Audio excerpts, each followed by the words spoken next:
کتاب کې د یار د خط و خال نخي تفسیر یو واقعه ولیکل چې یو سړی دی یو سړی سره دوستی ده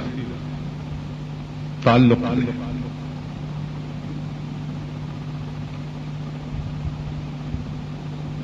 او دومره ګیره دوستی ده دومره ګیره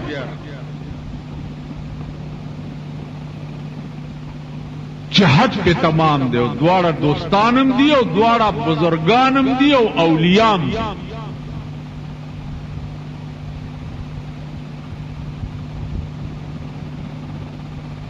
دا یو یاري چرته تلو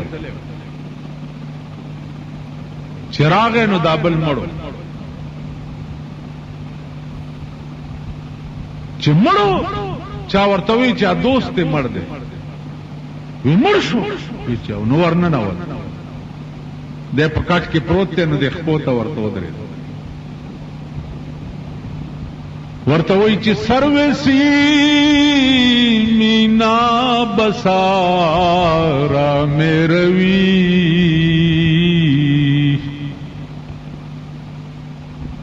سروسی مینا بسارا میروی سخت بے مہری کے بے ماں میروی او زما دړ سره دومره بے وفای چې بغیر زمانه روان شو یوازې لاړ دې درد ته ګوره دې عشق ته ګوره زمونږ استاد هم دوستان آشنایان شته دوستان خو خیر د مارخ پدا دوست موز خو نشته ما تا غرض یو سړی وي ستا خولې نه ما په عمر کې دوست ټکی نه دی اورېدلی تا چاته دا نه دي ویلي چې دا سړی زما دوست دی نه په تقریر کې 2 لکه تقریرونه ما ستا اورېدلي نه مجلس کې مې چېرته واورېده چې دا پلانی مې دوست دی دا وی چې دا مې اشنا دی دا دوست ټکی مې نه دی دا ولې ما وی چې از چې چاته دوست به ووایم نو هغه خو به بیا داسې چې د رحمان بابا دا شعر مې ورته بیا وویل چې که د سر خندل دشوار دي ما او تا ته دا په عشق سهل کار دی دشوار نه دی که دا سر قربانول ما او تا ته ګران دي که نه خو په مینه کې دا د سکنټونو کار سکنټونو دوست زه دې ته ویم چې سعد ابن ابي وقاص په یو جنگ کې جنگېده او پیغمبر ورته ولاړ او ولاړ دی او سعد ابن ابي وقاص توره په لاس کې ده په مرګ سینه اچي سړی خو ځان بچ کوي او بل وایي کنه سعد ابن ابي وقاص په سینه ورچي په توره نو رسول الله صلی الله علیه وسلم په دې جنگ کې ورمنډه کړه او سعد ابن ابي وقاص په دې املا دا سے ټپ وړ ورته ارمي يا ابا سعد فداك ابي وامي ابا سعد اوله زما مور او پلار دې تا نه قربان شي پیغمبر چې چاته و چې زما مور او پلار دې تا نه قربان شي داسې بس حقوقي مالزه دوست دیتا وی بیا سعد چې په دې جنگ کې شهید شو رسول الله صلی الله علیه وسلم ورته راغی ورته ودرېد صحابه ته وایي چې اهتز له عرش الرحمن نن د سعد په مرګ عرش جاری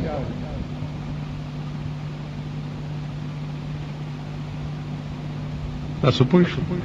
دوستی داما داشتن او بس اشنایان وی او واقف ته او کلی دی او وطن دی که تاسو چې واده ته لاړ شئ څه چل دی یاره مړی ژوند دی یا جنازې ته لاړ شئ مړی ژوند دی دغه کوڅه ډاکټوب مونږ هم کوو تاسو هم کوئ تاسو پوه شئ بزرگ ورته ولاړ دی او ورته وایي چې سروې سي مینا پسارا میں روی سخت بے مہری کے بے ماں میں روی دومره لوی بے وفائی دی وکړه چې بغیر زمانه روان شو بیا ورته وایي چې اے تماشا گاہ عالم روئے تو اے تماشا گاہ عالم روئے تو چرا بہر تماشا میں روی دنیا خو بستا د مخ تماشا کوله نو ته چرته په بلې تماشې پسې روان شو نو عیار ورته د جنازې نه لاس راوویست اوس مړ او د جنازې نه لاس راایستل عزیزانو دا کرامت دی او کرامت بعد الموت دا حق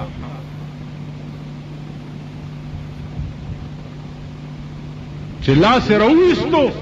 ده ولا لاس ورکول چې لاس ورکول هغه څومره اولیاء چې ولاړ هغې دی ونیو او وی چې که لاس ورکوس دنم ساوونه تاسو خیال را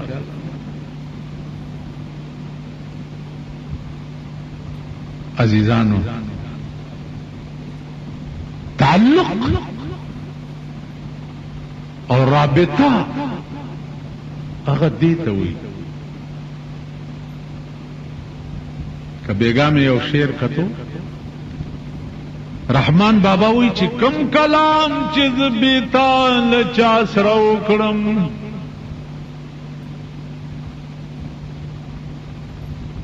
کم کلام چیز بیتال چا سره وکړم سلطو بی دی په هغې کلام زمان بیتانه چې زه چا سره خبرې وکم کنه نو په هغه خبرو دې زما سل توبې تانه بغیر به زه بل چا سره خبرې څنګه کوم نو زمونږ خبرو ته وګوره تانه بغیر به زه بل چا ته ګورم څنګه تانه بغیر به زه بل څوک اورم څنګه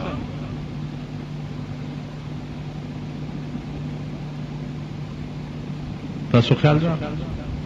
عزیزانو عرض میں دعوت چی دو دوستان او دواړه صحابه دي صحابي هغه ته وایي چې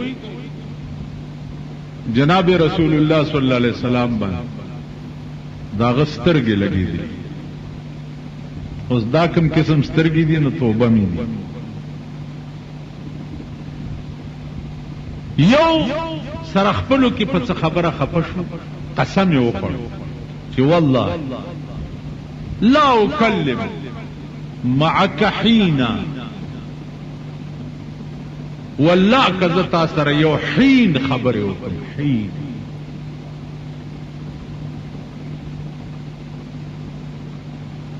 چې دوه درې ورځې تېرې شوې سړی پښیمانه شو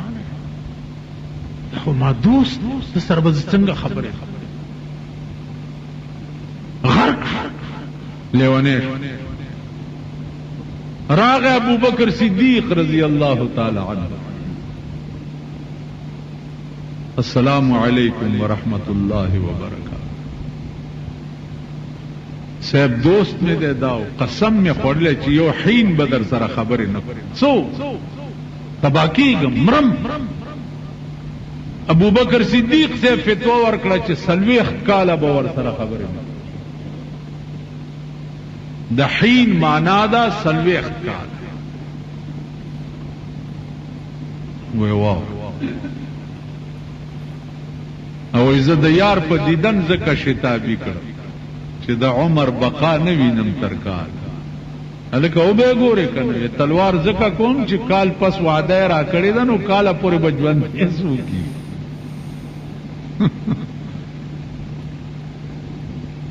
کاله پورې بز ژوندې تسلی ونشو راغ حضرت عثمان رضی اللہ تعالی عنہ. السلام علیکم وعلیکم شو صاحب یو مسئلے تپوسو دوست میں دے قسم میں تے خورلے چھ لا اکلم معک حینا یو حین بدر سر خبر نکم حین. حضرت عثمان ورطا فرمائل چھ تر مرگ باور سر خبر نکم دا دی حین دا مانا دا چھ تر مرگ بنا.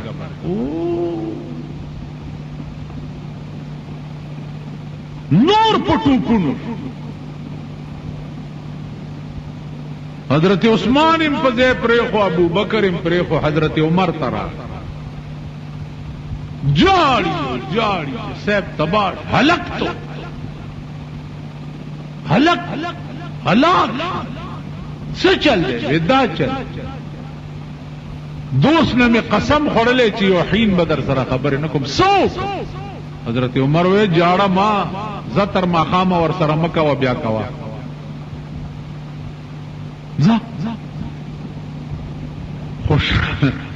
خوشحال شو ډیر اڑکی خیالو کو چې تر ما خام هم ټیم دیر دی پیغمبر نه تاسو کا که دا غینم لګم مخ کی راغه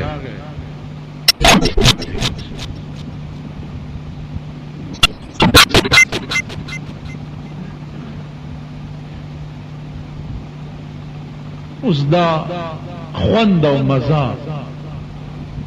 اہل حال خلق کوئی چې د پیغمبر د مجلس په څومره خوند او څومره مزه به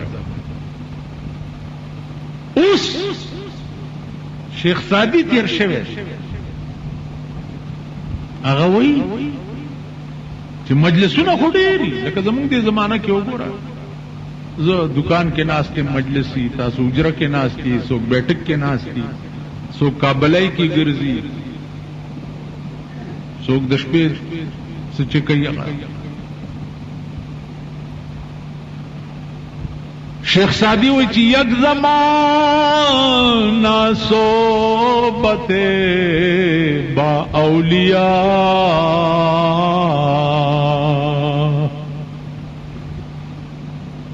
یک زمانہ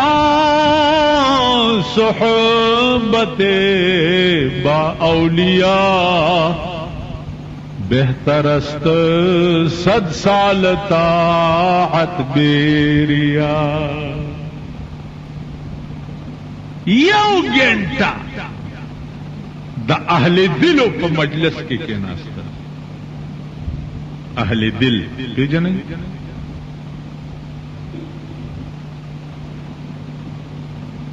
اہل دل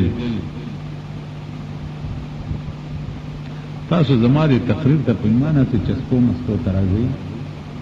خبره نه پوهیږي اسی خوند لري نو ما دا خبره چې واوري تاسو لږ داسې ورپسې وګرځئ چې دا اهل دل چاته وایي اهل دل سما یک زمانہ صحبت با اولیاء بہتر است 100 سال طاعت بیریا. د نیکانو په مجلس کې یو غنټه کې ناستل د 100 کالو بیریا عبادت نه زیات ثواب. یو د نیکانو په مجلس دیکھو ګورئ مکې نه چې هجرت کېدو مدینه منوره ته د جناب رسول الله صلی الله علیه وسلم په غار ثور کې درېش پی کړی. غار ثور سکال یو اجی تلو د اغا زه کانه ما تروړې دي چې په کم زید ابو بکر پتون پروتو د پیغمبر سر په پروت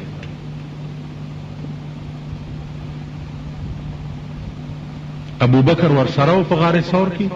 هغه داسې پتونی خو دلته پیغمبر په سری خو آرام. په مدینه کې حضرت عمر او ابو بکر تا چې ابو بکر ما چې څومره عمر د پیغمبر د دین او د خدای د دین خدمت کړي او پیغمبر د پاره می سر په داو لګولې و ابو بکر زما دا ټول نیکه ته والا خو غار ثور کی چې ستا په پتون د پیغمبر سر پروتو ا یو غنټه مالا یو غنټه ابو بکر ورته ویلې چې اے عمر د غار ثور د پیغمبر سر زما په پتون ګنټه خو څه کوي چې یو منټ به د خدای په ټوله خدای ورني